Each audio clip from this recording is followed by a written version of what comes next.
Okay, can you see my presentation now? It should say Yes. synoptic variability in monsoons. Yes. Okay, great. Thanks. So this is a fairly general topic. I'm going to start out quite general, but you will see, after we get around a third of the way through, I'm going to focus in on the particular example of the South Asian monsoon, just because if we keep talking very generally, we could spend probably days and days on the synoptic variability in all monsoons. I want to begin just by not assuming anything and asking the question, what do we mean by synoptic? The word synoptic alone often just refers to an overview of something, like an overview of what's happening with weather in the context of meteorology. But when we use synoptic scale as a term, this is from the American Meteorological Society's glossary, meaning with respect to having a spatial scale, typical length scales of moving high and low pressure systems. This came out of mid-latitude meteorology, so they were thinking about high and low pressure systems, frontal cyclones. We don't often have frontal cyclones when we're talking about the tropics so much, but in the troposphere. There is a correspondence between time and space scales. And so if we look at, this is one version of a common diagram. I think that you will probably see this if you haven't already in some of the other lectures. But if we have these sort of typical scales of meteorology, microscale, mesoscale, we're going to be talking about the synoptic scale from a couple hundred to a few thousand kilometers. The systems that have that length scale tend to have certain time scales. They tend to evolve on time scales of several days or so, not minutes to hours, not months to longer. So this is what we mean by synoptic scale. And when we talk about what phenomena produce synoptic scale variability in monsoons, well, it is complicated. I took this diagram from the Introduction to Tropical Meteorology synoptic and mesoscale disturbances chapter of the COMET meteorology education program of the UCAR Center. And these are the summary diagrams they had at the end just to illustrate, hey, here is what's going on in monsoon regions, in the tropics in general. If you look at just the Asian monsoon, African monsoon, South American monsoon, you can see there's a lot going on. We have the Mayu front, we have monsoon depressions, subtropical cyclones in the Arabian Sea, the tropical easterly jet, the MJO maybe projects onto synoptic timescales. And so, the list goes on and on. I'm certainly not going to tell you about all these today. Instead, I want to step back and start out today by just looking at some very general quantities. Okay, so just to this slide, the others were okay? Okay, yes. Okay, so I want to start out, I said that we could talk about each of the individual phenomena in every particular region, but I want to take a more general approach and start just by looking at a very high level. What does the variance, the total variance on all time scales, not just synoptic, look like in some large part of the monsoon domain, the global monsoon domain? So here we're going to look in boreal summer over the Africa-Asia domain. So this is the African and South and East Asian monsoon domains. We're going to look at the total variance on all time scales of precipitation, that's in colors, and of the wind. At low levels, 850 hectopascal. The wind variance, you can also think of that as, it's often called the eddy kinetic energy. We're doing that on all time scales here. And that's what's contoured in these red contours, red and white contours. So what I would like you to notice is that if you look at South Asia, there's very high precipitation variability, but the wind variability is actually quite weak. It's not as weak as some of these Indian Ocean areas, but compared to East Asia, the wind variance is where the wind variance is extremely high over South Asia, and then over the Sahel, over this African monsoon region, the wind variance is quite weak, even though the precipitation variance is quite strong. South Asia strongest anywhere in this domain. So when we talk about synoptic scale variability, I would like you first of all to realize that you can't just talk about it generically. You need to say, well, the wind could have high variance in one region, it could have low variance in precipitation in that same region. This is total variance. What I want to do now is show you actual power spectra, Fourier spectra, of precipitation and of wind in several of these boxes. So I've drawn these boxes. I'm going to take precipitation and average it over the box, and then I'm going to show you a power spectrum. And that's what you're seeing here, frequency cycles per day. So this would be half a cycle per day. So this would be something with a 2-day period. This is a tenth of a cycle per day, so something with a 10-day period. So we're looking the synoptic scale band. The synoptic scale frequency band would be this 0.1 to 0.5 line. What I would like you to see is that often we talk about phenomena in the tropics, especially like equatorial wave spectra, as being red.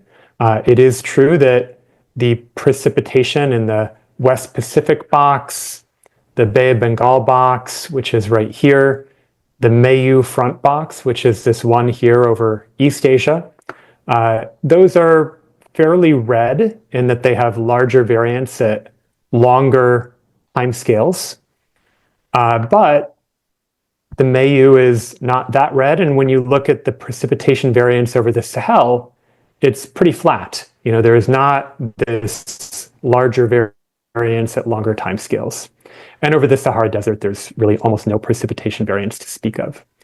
If we look at the wind, you can see that the wind variance actually is a lot redder. There is more power at longer time scales, lower frequencies. And we have some interesting things going on. We can see that the Sahara has much larger wind variance at pretty much all time scales than the Sahel. The Sahel has higher precipitation variability. All right, so the particular slopes of spectra, the regions where they're higher or lower, they can change between variables and vary between regions. Now, we are going to focus on this synoptic timescale in this particular talk. You have other lectures that are walking you through longer timescales, seasonal mean, intraseasonal, etc. I am going to focus today on synoptic scale variance in monsoons, and so I wanted to start out by, at least in this introductory part of my talk, to show you a map of where is the synoptic scale variance high in monsoons, and take a global view of the monsoon so that we're seeing the North America monsoon, the African monsoon, the South Asian monsoon.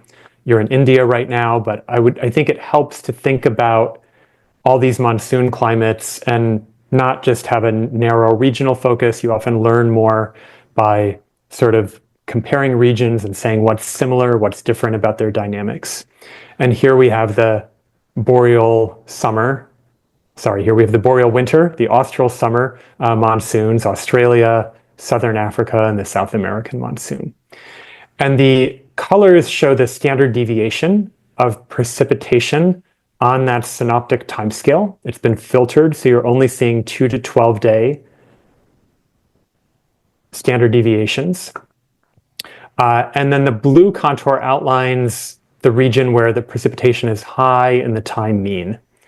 And so what you see here is that the heavily precipitating regions, the regions where the time mean, the seasonal mean precipitation is large, that's where the synoptic scale variance is large, okay? Pretty simple story in that sense. However, if we look at the specific humidity standard deviation and ask where is that high in the time mean, we get this blue contour here, pretty wide area over the Indian Ocean and West Pacific, where humidity is very high, but the variance of humidity is quite low in that region. And then on the periphery of the regions where the humidity is high and where the precipitation and precipitation variance is high, that's where the humidity variance is high. All right, so precipitation, high variance, high precip in the time mean in the same locations. Specific humidity, when you look at humidity, you tend to have regions that are sort of just very moist, very humid, and they stay very moist and humid with very little time variability. It's the regions on the edge of those very humid precipitating areas that have large temporal variance in humidity. Okay, so again, very different spatial patterns of where the variance is high depending on the variable.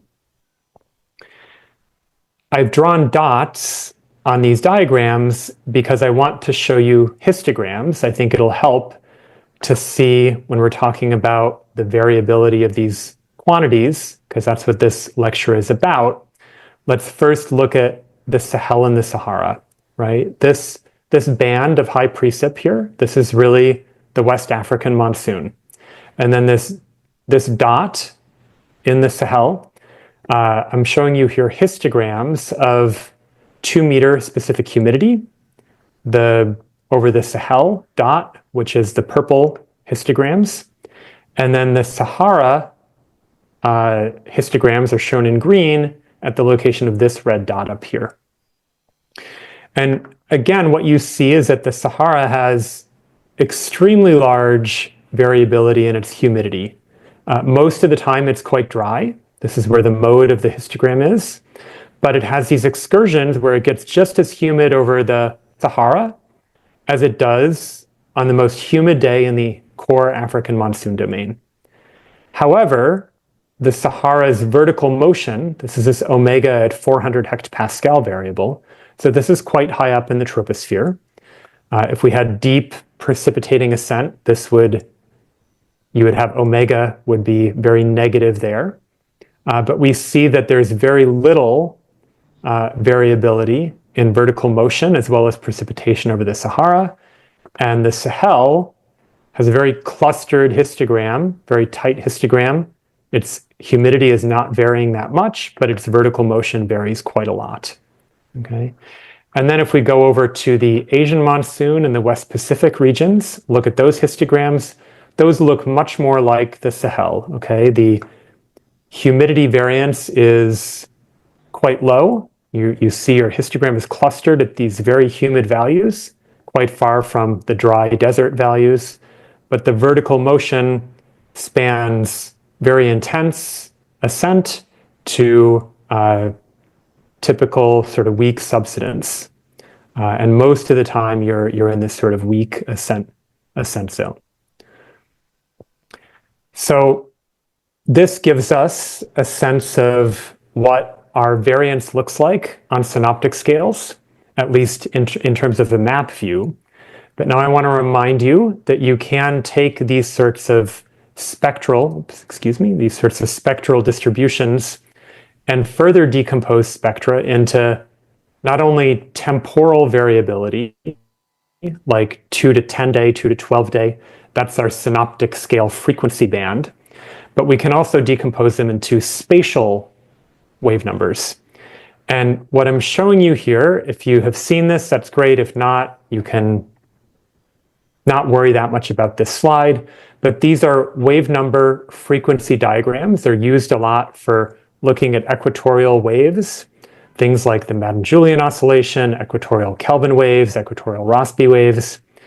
And what I'd like you to notice is that if we look at these wave number frequency spectra of precipitation in the African and the Indian monsoon domains, what you see is this big sort of tilted band of power.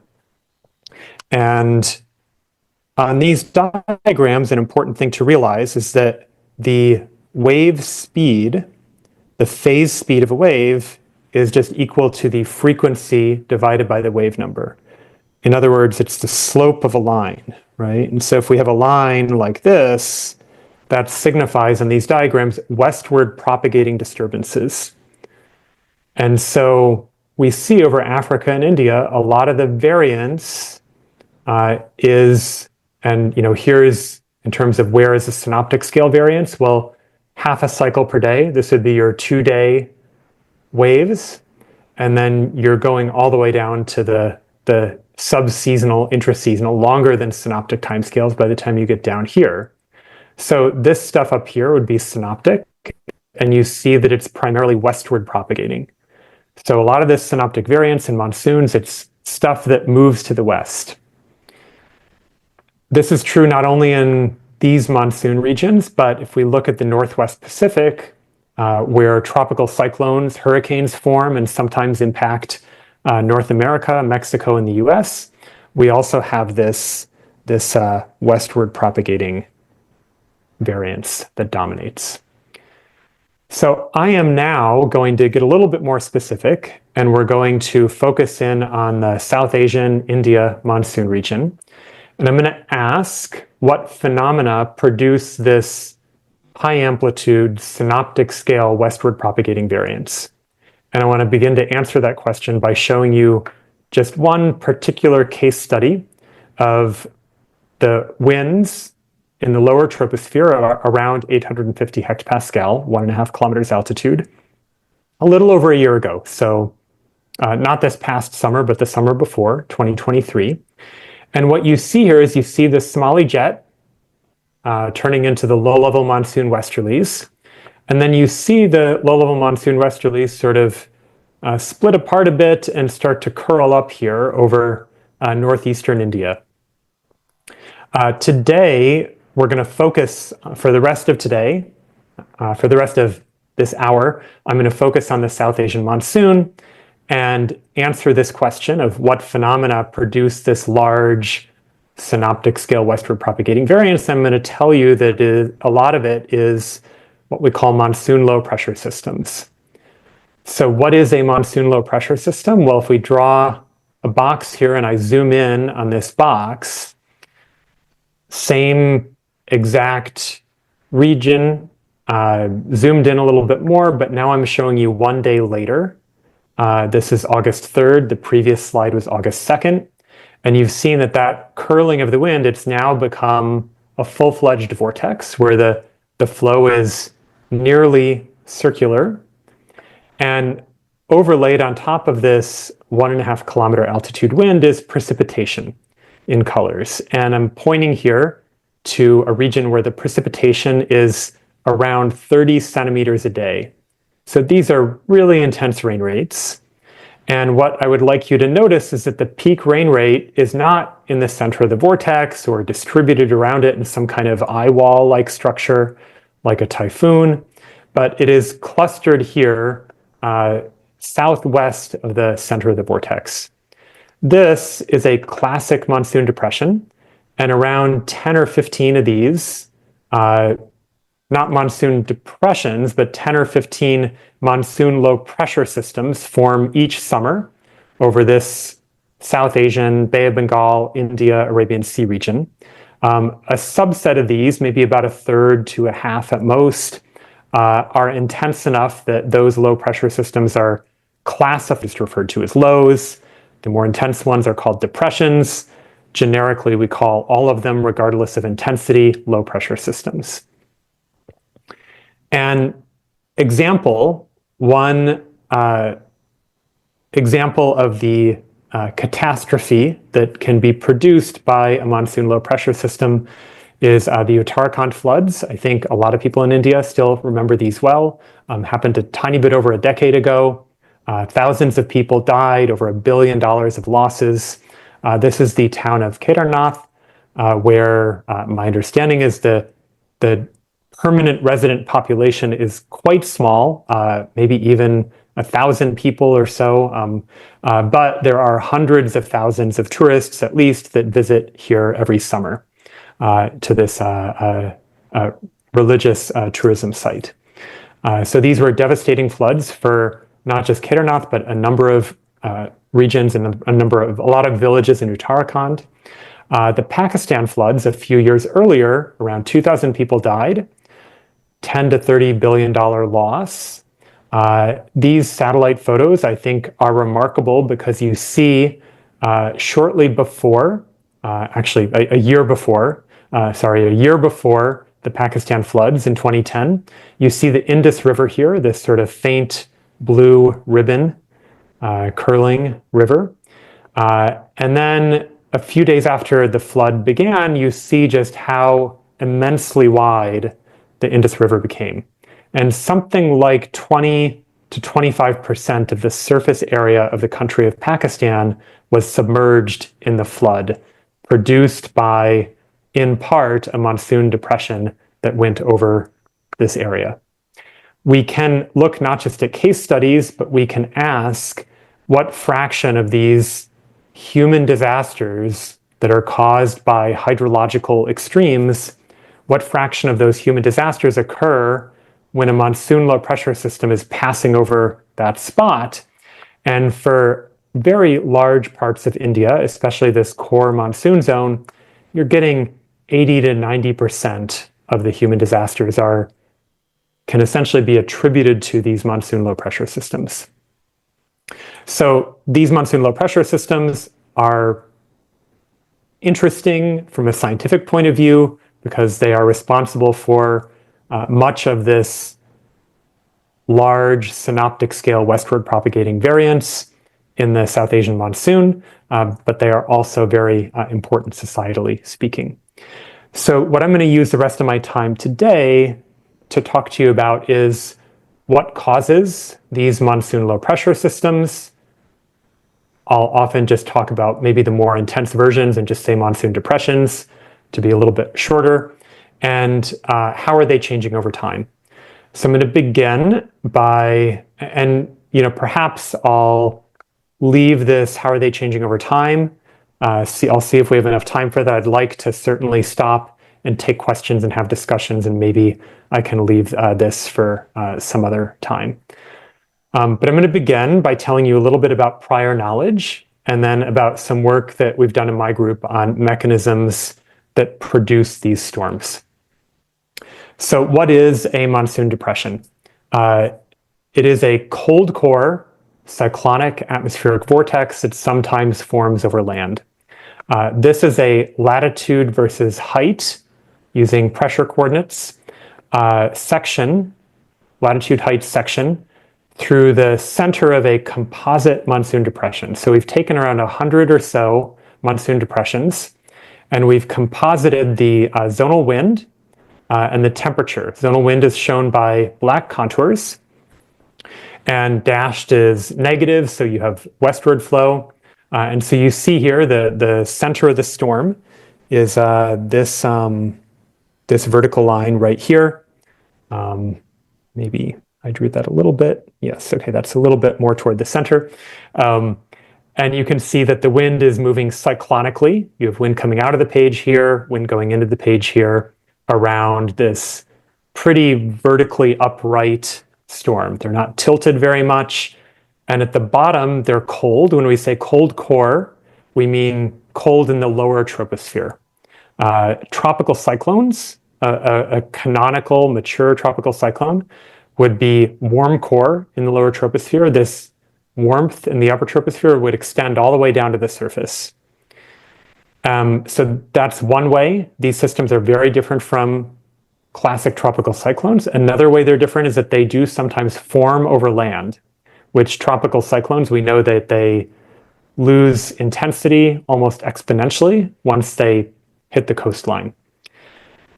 Also, that case study that I showed you earlier is true more generally. If we look at the composite precipitation, we now are taking a storm-centered composite, longitude, latitude. We're looking at a map view, and the storm is sort of rotating like this, or the flow around the storm center is rotational flow in this counterclockwise cyclonic sense.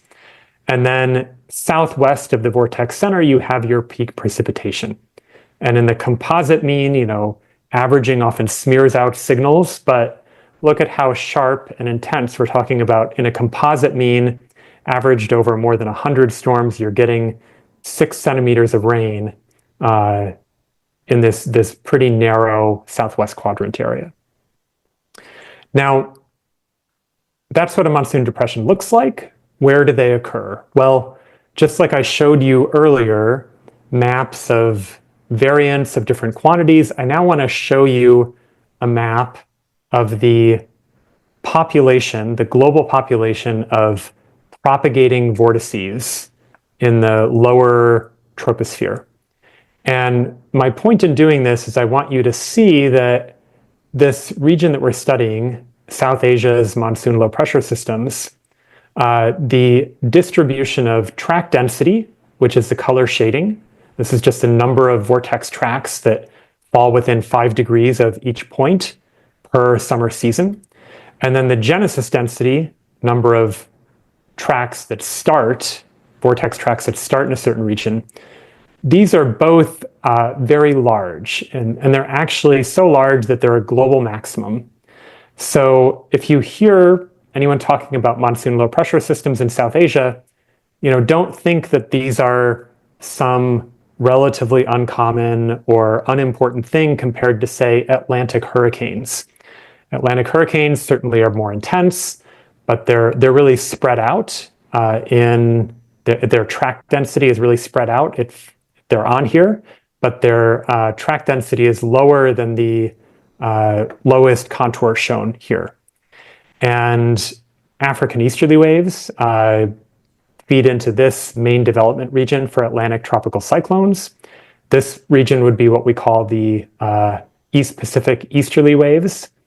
But my point is that this region, monsoon low pressure systems, does constitute the global maximum of tropical atmospheric vortex activity. And if you're looking for a sort of natural laboratory to study tropical cyclogenesis, this is a great place to do it and a great place to start. So now, what is so special about that region? What are some prior theories for how these monsoon low pressure systems work? So I've placed past work on these things in 3 broad categories. One is baroclinic instability, 2 is barotropic instability, and the third is this sort of generic category of maybe these things are kind of like tropical cyclones in some way, and they're just trying to spin up, but they don't because they make landfall or because the monsoon winds prevent them from spinning up somehow, vertical shear, etc. I want to give you an example of barotropic instability. So these first two are examples of some of the classic types of what we call hydrodynamic instability. Hydrodynamic instability is growth, is typically rapid growth of anomalies in the fluid velocity field from some initial background velocity field.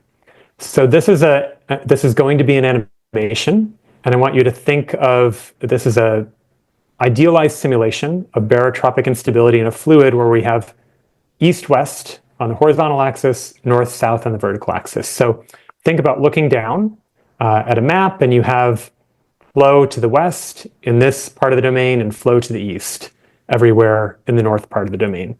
And then we've put this strip of dye in the middle, and then what's done is we've put almost infinitesimally small, very, very, very weak anomalies to the velocity field in this distribution. They're so weak that initially it looks like nothing's happening, but as time goes on, you can see that a certain wavelength of anomalies starts to grow. Then it becomes quickly nonlinear, turns from a wave into vortices. The vortices merge, things become very complicated. But barotropic instability describes this initial state where we go from these very weak disturbances to one particular wavelength of the disturbance growing more rapidly than the others, and that sets the character of the disturbances that you see in the fluid, because that's what grows most rapidly. So this is an example of that second category of instability. I'm showing you that here because, to give away my punchline, I am going to argue that this is what's responsible for the growth of monsoon low pressure systems in South Asia.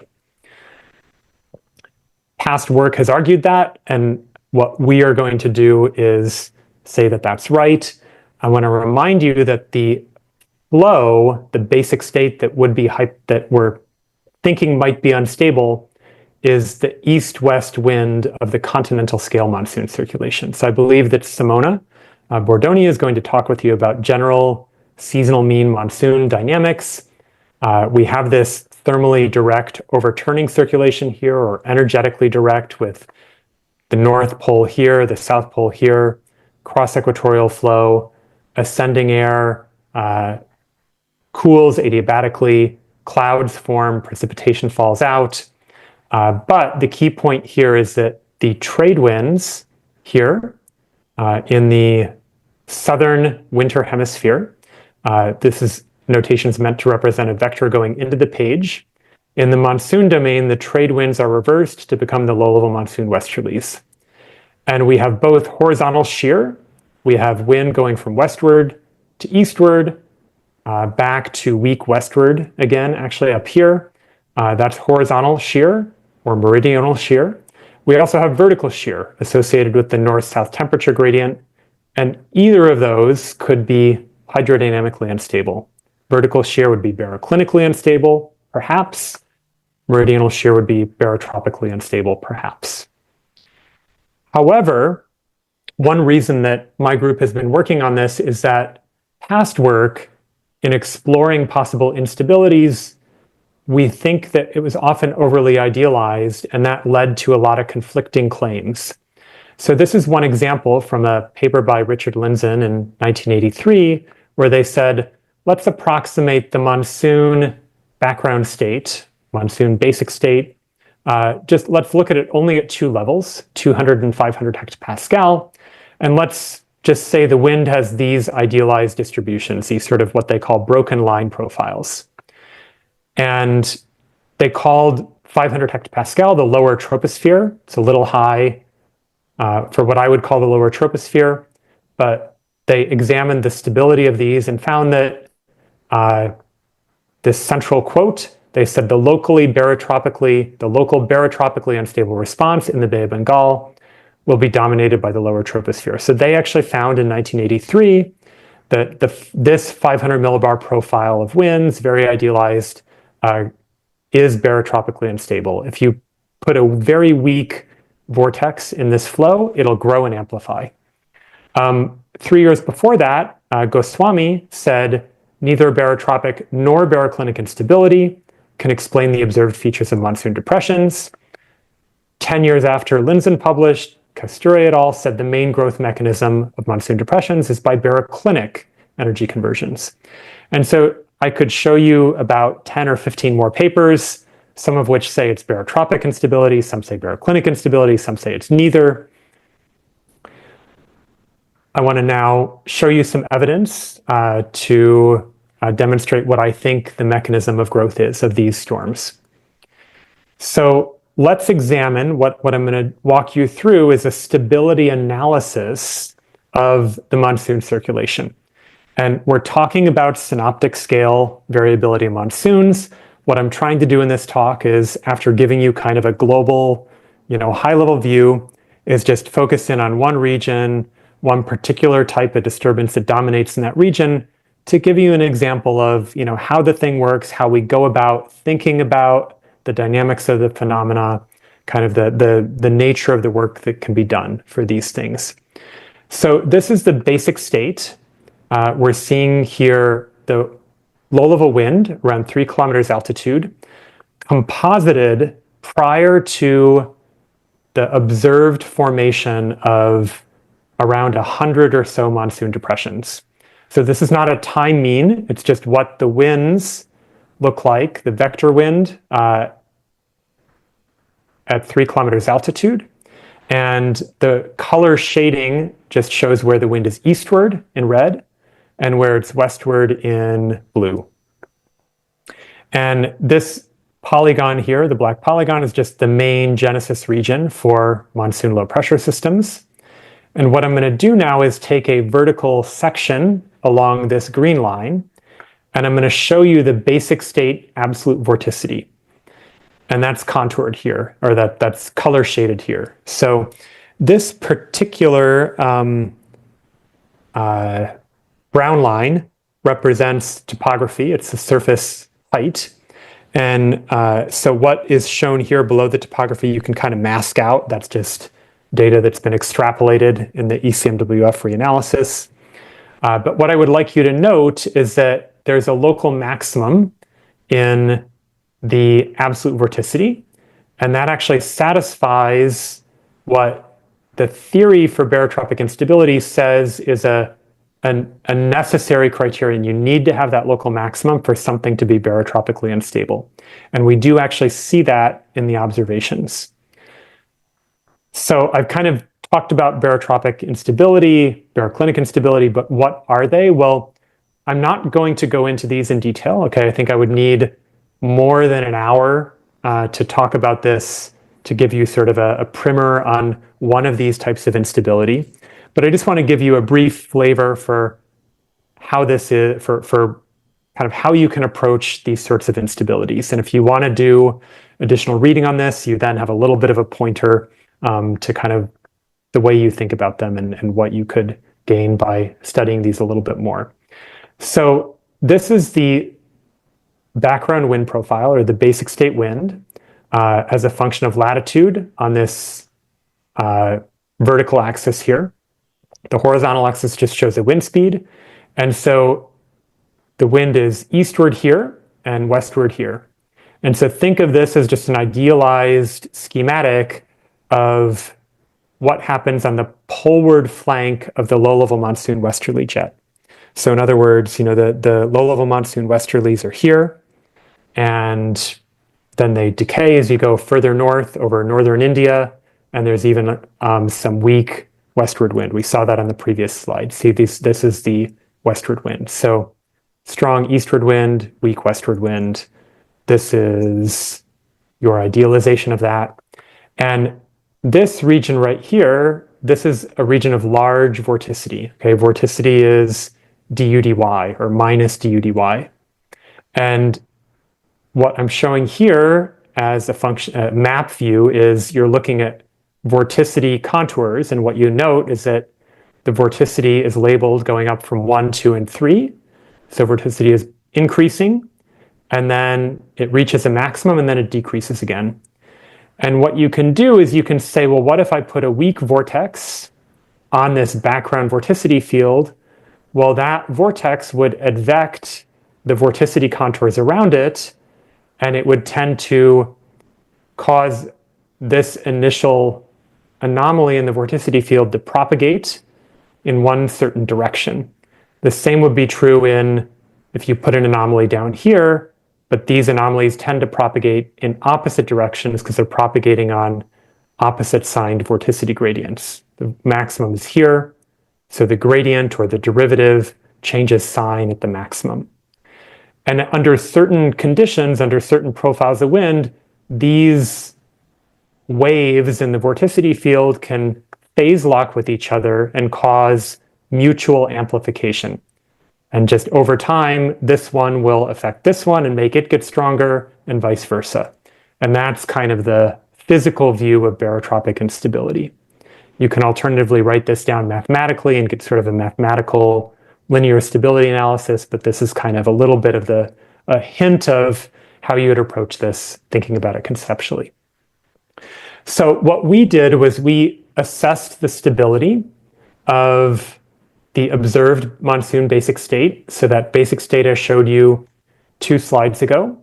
We said, let's take this observed basic state and let's take a model where we can numerically solve the equations. Let's impose some source terms in the numerical model that maintain the basic state. And the model that we're going to use is actually very high resolution. It has a horizontal grid spacing of only 3 kilometers. So it's essentially what is often called a cloud resolving model. And we're going to progress through imposing a zonally invariant basic state in that model, and then a basic state that does vary with longitude. Those are both going to be done without any water condensation, and then we're going to allow precipitation to form and alter the atmosphere by diabatic heating. Okay.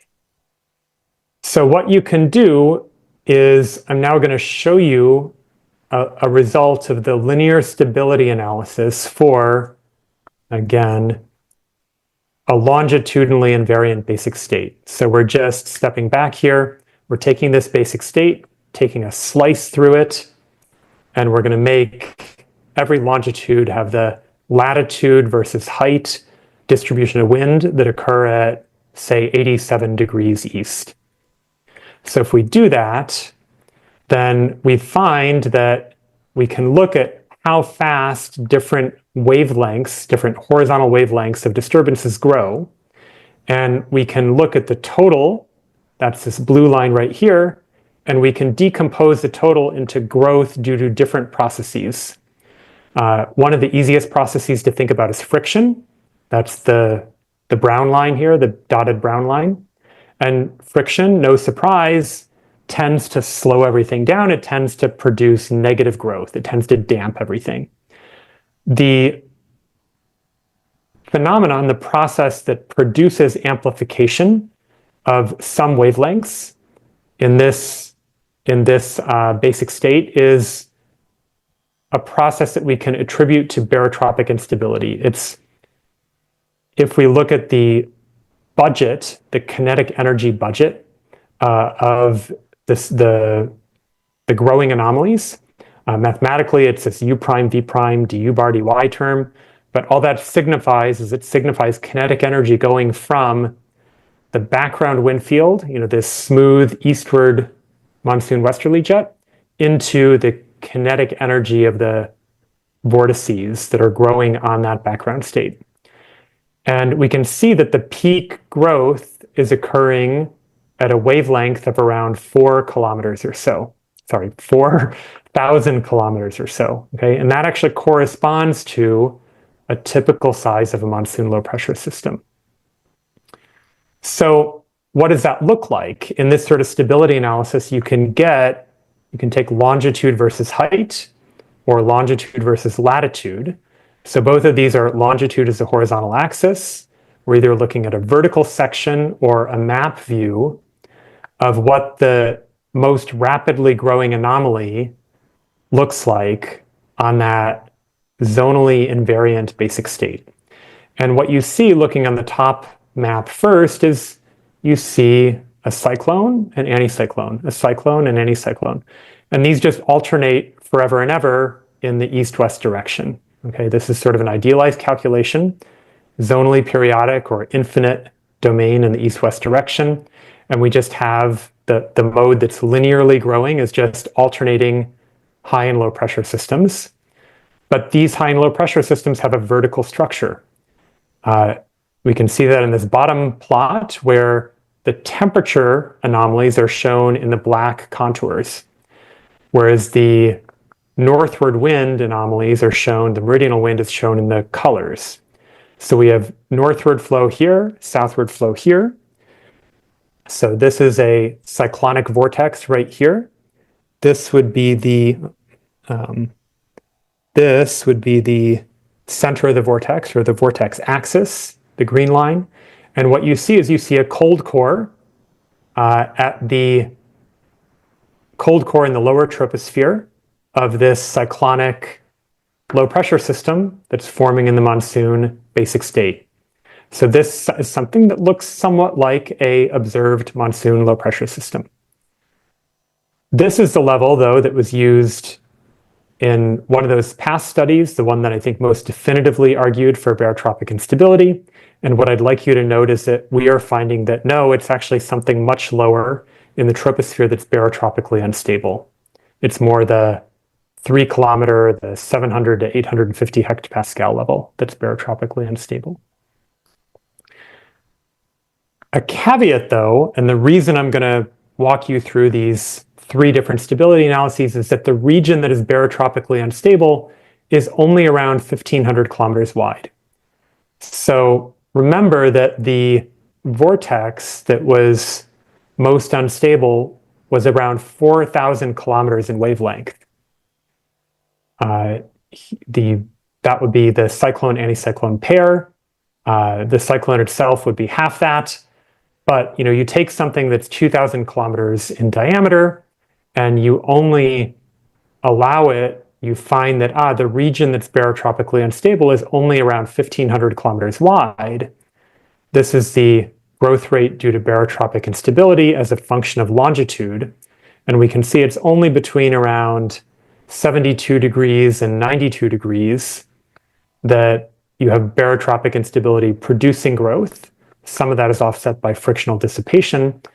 But my point here is that a vortex will start to grow, but it's so large that it quickly passes out of this barotropically unstable region, and then it'll start to decay right away.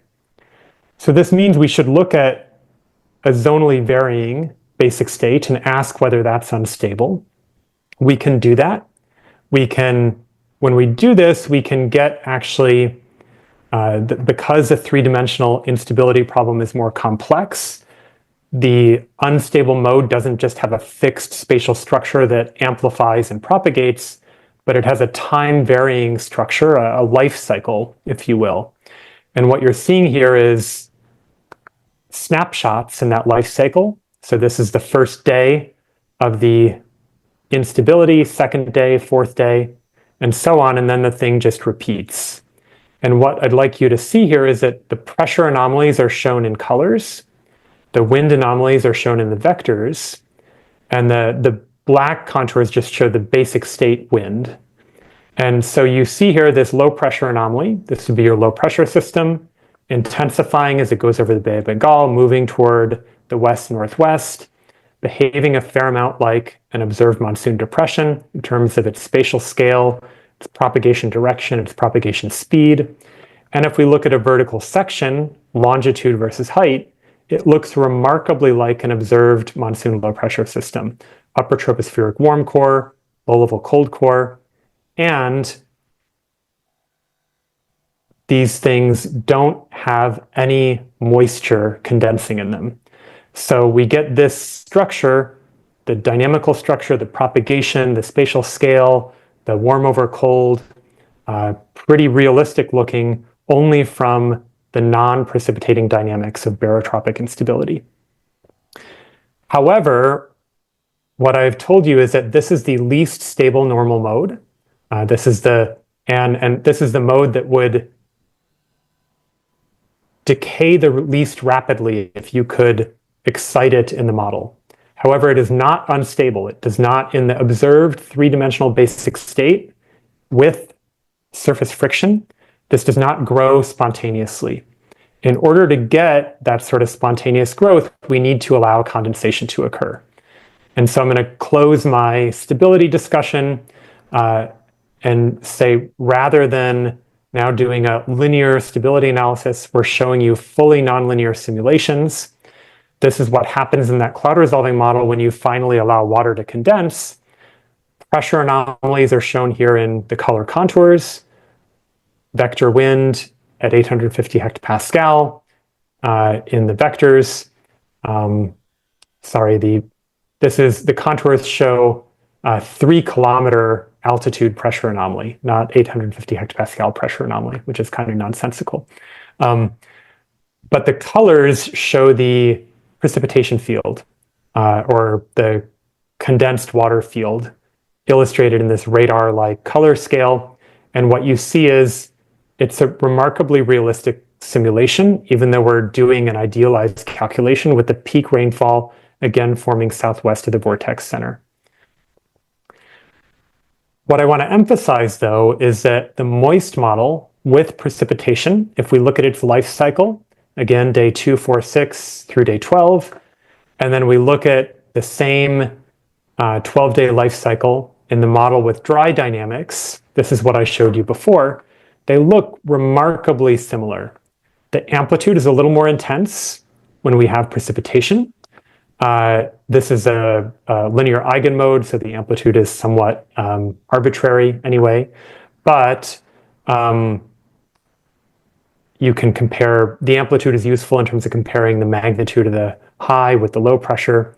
But if you look at the spatial scale, the dynamical structure, even in 3 dimensions, the propagation speed, you can see that the dry dynamics of barotropic instability are setting the vast majority of the dynamical properties of this system. I think I can say more about the role that water vapor plays, and I could tell you about some more idealized simulations that we did to test the sensitivity to background moisture gradients and background shear and sort of more convince you of the importance of barotropic instability. But I think that for purposes of time, I will end there and just say that I accomplished the main thing I wanted to do, which was to give you a flavor of recent progress, of past theory and recent progress for the fundamental mechanisms that are producing the dominant mode of synoptic scale variability in one monsoon region, after telling you about synoptic scale variability more in a global context. So Vishal, perhaps I could stop here, take questions, and if there's any, if there is an additional 5 minutes, I could tell people a little bit more about maybe the role of moisture in these systems. But Sure. I'd be happier just to take some questions. Sure, sure. So I think we can extend until another 10 minutes. So maybe we could, it's up to you. Shall we do questions first, or you want to show 5 minutes? How about why don't I take 5 minutes and then, actually, let's do questions first. Let's do questions. Sure. And if someone wants to, they can ask me about, tell me more about, the role that water vapor advection might play in these systems. That was my question, but yes. Okay. Or maybe I'll request students, yes. Yeah. Hi, Bill. Gokul Hi. from IITM. That was a great talk. In one of your introductory slides, you had showed about the Kedarnath floods of June 2013. And what previous works have shown that there seemed to be an interaction with the subtropical jet. Especially there was a jet streak lying over the top of Kedarnath area, and there was a right entrance region that was favorable for upper level divergence, and the monsoon low was much far south. So I think when it gets close towards northwest India and Pakistan, the interactions with the tropical and the extratropical circulation sort of determines where the precipitation and how those evaluation of systems would take place. Maybe the barotropic instability is over the north part of the Bay of Bengal, but when it goes towards northwest India and Pakistan, where we will have interactions between the two regimes, mid-latitude. Oh yes, I was not arguing that barotropic instability was producing. By the time the system makes it up there, it's certainly decaying.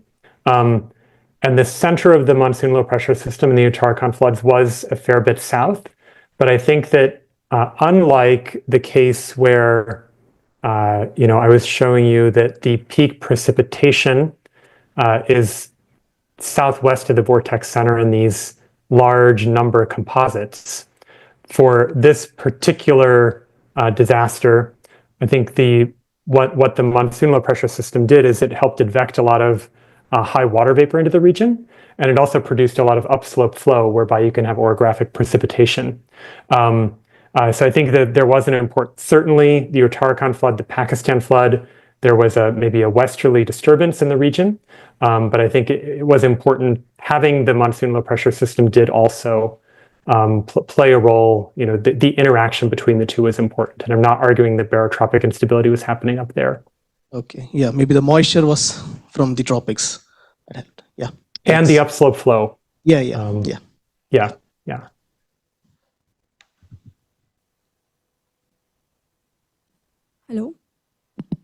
Hello. Hi. This is Imama. I have a question that west propagating lows which are remnant of typhoons from South China Sea. So how does that dynamically influence the genesis of monsoon depression? Can you give some insight about that? Yeah. So, great question.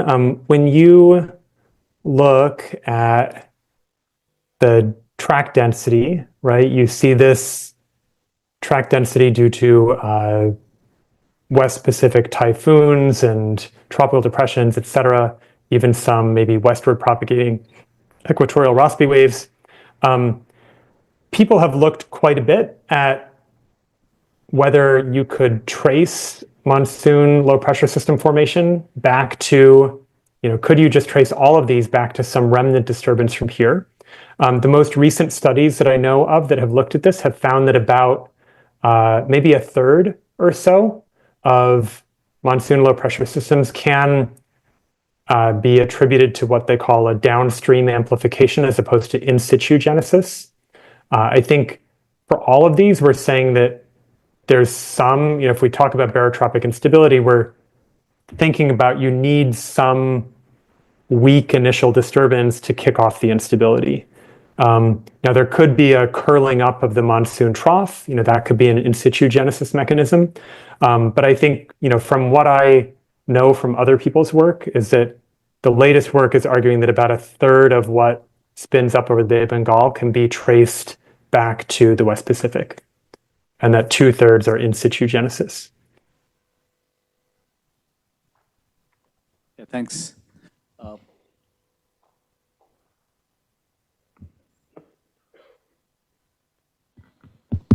Nice presentation, sir. I am from NIT, Sripati. Sir, nowadays, compared to Bay of Bengal, Arabian Sea depressions are intensified. What is the role of upper tropospheric whirlpool? Upper tropospheric warming. What is the role of upper tropospheric warming in what about the Arabian Sea? Yeah, Arabians, like compared to Bay of Bengal monsoon depressions, Arabians are intensifying nowadays. So, like number of monsoon depressions are decreasing in Bay of Bengal. So, if it is but intensifying in the Arabian Sea. So, upper tropospheric warming, any influence in there?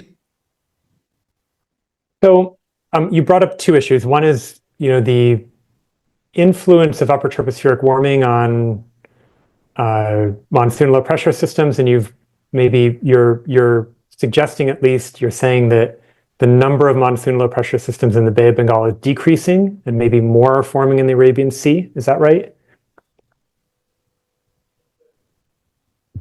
Yes, sir. Compared to past, present, the number of monsoon depressions are decreasing in Bay of Bengal. Yeah, so that's something that I didn't talk to you about today. But there is this, if you look at India's meteorological department records, you can see this large decline in the number of monsoon depressions, so that these particular years were the first summers in over 100 years of record keeping with no monsoon depressions, which is remarkable, right? You might think an entire population of storms is just being wiped out by climate change. However, when you look at reanalysis data during these years when there were apparently supposedly no storms, you can find in ERA5, you can find in scatterometer data, you can find storms that satisfy all the criteria for classification of monsoon depressions. And so I could, give a longer talk on this, but I just wanted to say that we have examined all the reanalyses and found that we can't find a downward trend in monsoon depressions in the Bay of Bengal. And we can find, though, that if we look at how the time series have changed, that this steep decline in some of the data sets, the hand-analyzed data sets, is happening basically coincident at the same time point as when geostationary satellite data started to be assimilated into either the data set itself or the underlying synoptic analysis that was used to identify the monsoon depressions. And so I'm not going to go so far as to say the population of monsoon depressions over the Bay of Bengal is not decreasing, but I think that we can't find any evidence for that in reanalysis data. When we look at synoptic variability and wind scatterometer data, we can't find any trend in that either. And I think that there's enough questions about changes in the observing network that we do have to ask whether there really is a decline in the number of depressions over the Bay of Bengal. So I would like to answer your question by saying, I don't know that the number of depressions over the Bay of Bengal is decreasing. And so I will not answer your question about what's causing that. Okay, thank you, sir. Yeah. The question in the back. Hello, I'm Sandhya from IITM Pune. So Bay of Bengal is highly favorable for formation of monsoon depressions. But sometimes depressions form over Indian landmass also. So what actually triggers the formation of these land depressions? Or is the genesis mechanism same as the Bay of Bengal depressions? Yeah, so my argument is that the genesis mechanism is the same. Here you can sort of see it. If you take the wind profile at each particular longitude, you take the latitude height wind profile at each particular longitude and ask, is it barotropically unstable? It's barotropically unstable from about 72 east. Let's see if I can draw this here. Between this is very rough, but between these green bars is roughly where it's barotropically unstable. And that includes land. So, this monsoon trough region, the argument is that this whole thing is barotropically unstable. It doesn't matter whether you're over land or ocean. And, that was kind of the argument here, is that this is entirely a dry instability, doesn't care at all about ocean versus land. It just cares about what the wind distribution looks like. Yeah. And so my argument would be that, yes, these things sometimes spin up over land, and it's due to this same exact mechanism as for why they spin up over the Bay of Bengal. Okay, thank you. This is Sambrita from IISc. I just want to know your views regarding the moisture vortex instability. You already probably have some slides, but I just want to know how your body of work is similar or dissimilar with the idea of Adames and collaborators in the moisture vortex instability. Yeah. Great, thank you. So I think this maybe gives me, Vishal, I'll maybe take 3 minutes to talk about this, if that's okay. Yes, please. So, a recent alternate theory from other groups, and I'm primarily talking about the work that Angel did with Yiming when he was a postdoc there at GFDL. And he's kind of carried on this idea of moisture vortex instability. I'm not going to go into that in detail, but I'm going to say if you take this, here we're looking at the water vapor mixing ratio around 1 kilometer's altitude. You see it's a northward gradient of water vapor. If you take a vortex and you superimpose it on that background water vapor field, you'll advect moisture. You'll have a positive advective tendency here to the west of the vortex center and negative to the east.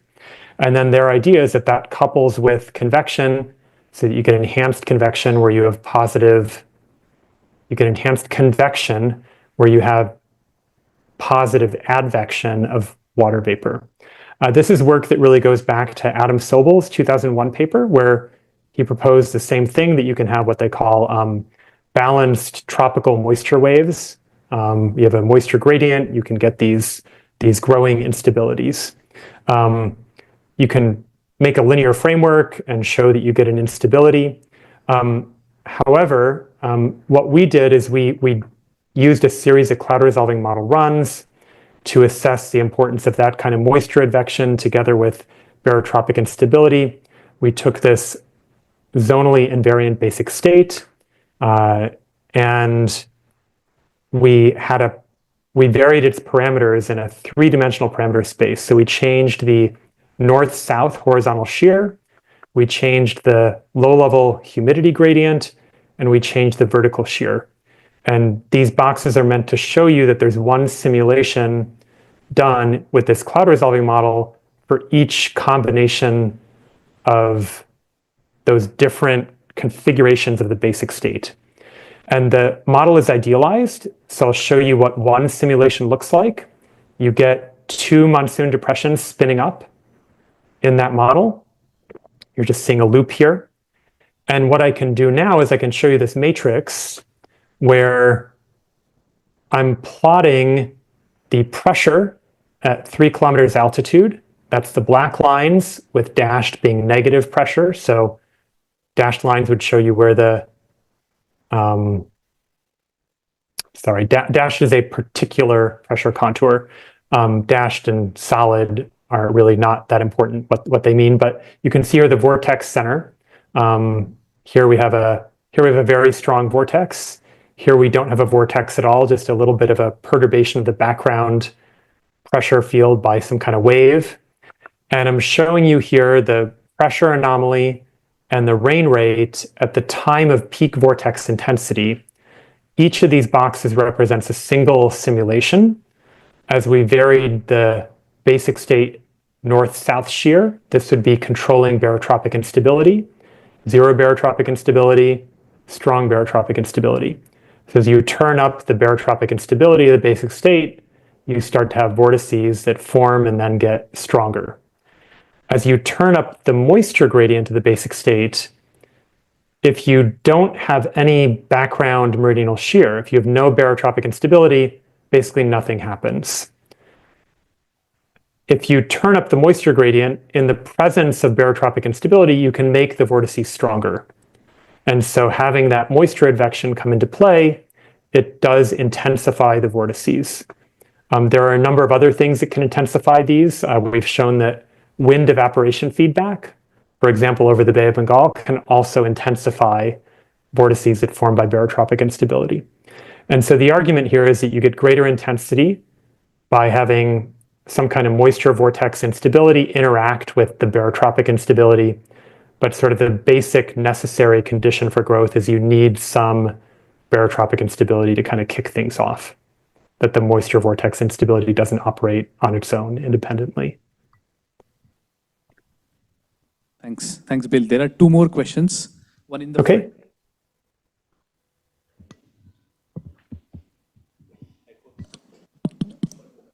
Hi, Bill. This is Pratiksha from IISc Pune.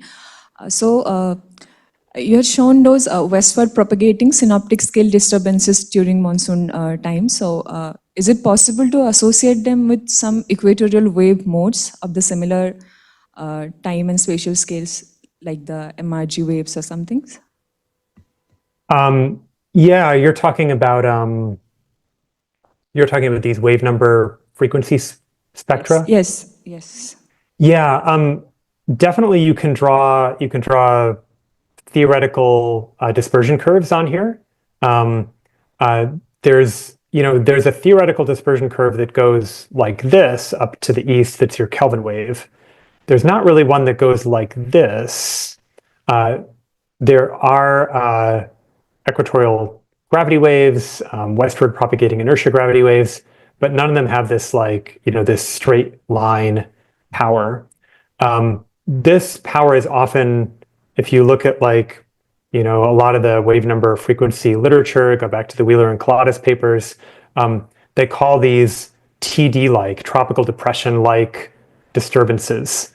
And so, what I'm arguing here, I think that many people would agree on this, is that, this is what they would call in that equatorial wave literature, the TD-like disturbances. I'm just telling you more about what those TDs, what those tropical depressions are, that in the monsoon region, they are monsoon depressions, and a tropical depression in general is a precursor to a hurricane or typhoon, perhaps. And any tropical depression, you could then ask the question of how does it form, right? Tropical depressions that turn into hurricanes over the Atlantic Ocean, some of them come from African easterly waves.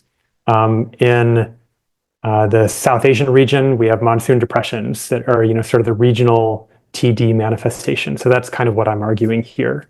I think that there may be some overlap with some of the equatorial Rossby waves, maybe especially as they're perhaps Doppler shifted by the flow at some level, but given that the mean low-level flow is eastward, how do you get strong westward power when the mean low-level flow is eastward is certainly a question.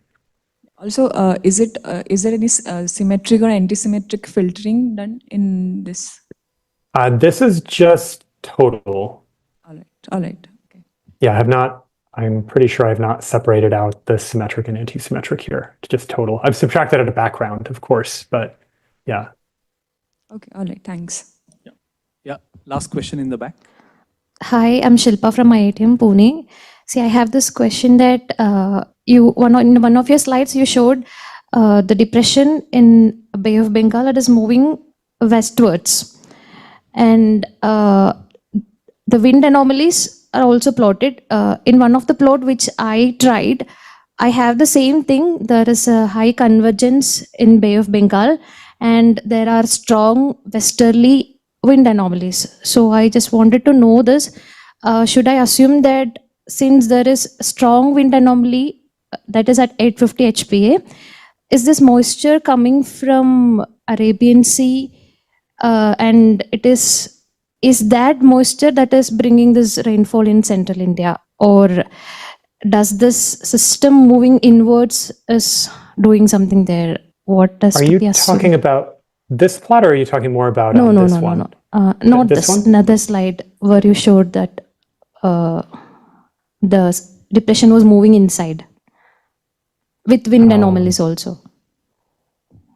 Was I it think this it was animation towards here? yes. Oh, okay. So,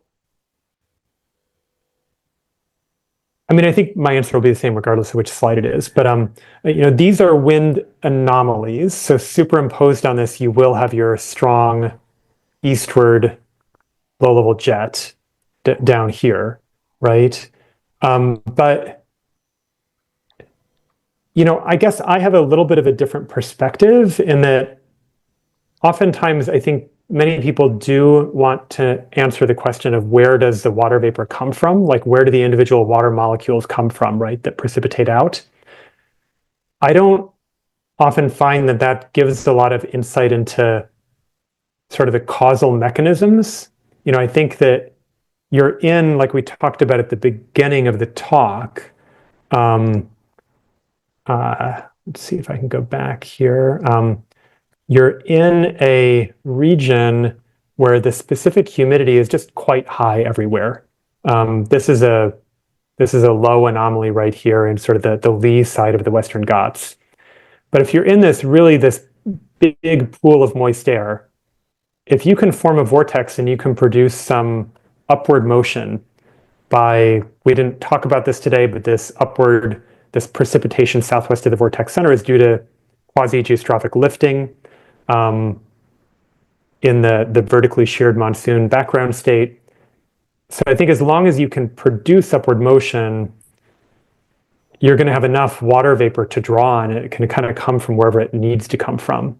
So I guess I don't know that it matters whether it gets into land from the Arabian Sea or the Bay of Bengal, unless you're trying to do some kind of like isotopic analysis and you just wanted to know which, for paleoclimate reasons, or does that answer? I guess I'm not answering your question directly, but does that help? Yeah. Okay. Maybe you could answer my question of why do you care if it comes from the Arabian Sea versus the Bay of Bengal? Okay. Yeah. Since that wind anomalies are, I had got strong wind anomalies towards this side. So I was thinking like, what can be, is the moisture being driven from this side? So is this depression making the rainfall? Because I have got rainfall only in that particular region. So. Okay. Yeah, I mean, I think it could matter. So one way it could matter where the water vapor is coming from, is if you were thinking just about maybe if you had flow around the vortex like this, that maybe you have some flow across topography.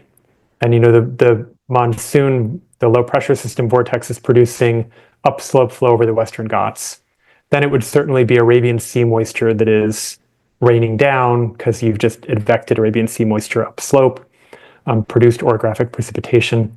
When the monsoon depression makes it over land right here, though, if it's just the peak precipitation near the vortex center, I guess I would look at it more as, well, there's a lot of water vapor that came from the Arabian Sea region. Maybe some of that actually originally came from the southern hemisphere, more perhaps evaporated over the Bay of Bengal. There's some mixing. It's kind of, some is getting re-evaporated from land, and it's all getting uplifted and producing rainfall there. Okay, thank you. Thank you. Let's thank Bill for a very nice talk. Thank you, Bill, for staying back a bit late in the night. Oh, this is easy. Probably easier for me than for all of you getting up at 8 a.m. So, yeah. Thank you.